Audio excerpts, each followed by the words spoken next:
Excuse me sir. Sorry sir, என்னாச்சு sir? வாயா, உனக்காக வெயிட் பண்ணிட்டு இருக்கேன். எவ்வளோ நேரம் வெயிட் பண்ணுறது? இங்கே பாரியா, 2 கொசு சுத்துரு. அங்கே பாரு, 4 ஈ சுத்துரு. இங்கே பாரு, தலைவன பாரு, என்ன வச்சிருக்க? காசு மட்டும் 2000 ரூபா வாங்கல. என்ன சர்வீஸ் இது? கோச்சிக்காதீங்க சார். வேற ரூம் மட்டும் அரேஞ்ச் பண்ணி கொடுத்து. இதுவே இந்த லட்சத்தில் இருக்கு, அந்த ரூம் என்ன லட்சணத்தில் இருக்குன்னு யாருக்கு தெரியும்? ஷூ கம்மியாக போட்டு ஒரு காஃபி மட்டும் எடுத்துனுவான். காஃபி தானே? அதாவது சீக்கிரம் கொண்டு வந்து கிளிப்பியா இல்ல? என்னடா இது? சீக்கிரம் வந்து தொலை.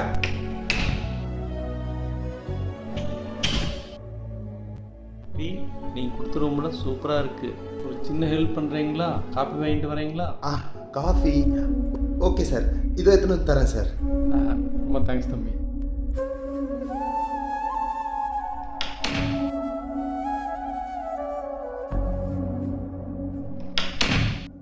தம்பி என்னாச்சுப்பா? இதே மாதிரியே இருக்கிற ரூமை நல்லா இல்லை, கொசு இருக்கு அப்படி இப்படின்னு சொல்கிறாரு. ஆனால் நீங்கள் அன்பை பரப்புறது தான் நம்ம சந்தோஷம். எல்லாம் ஒரே மாதிரியா பார்க்கேன். நீங்கள் சொல்கிறதும் கரெக்டு தான் சார். போயிட்டு ஒரு சீக்கிரமாக காஃபி வாங்கிட்டு வாங்க தங்கம்மே. ஓகே சார், இதோ எடுத்துகிட்டு வரேன் சார்.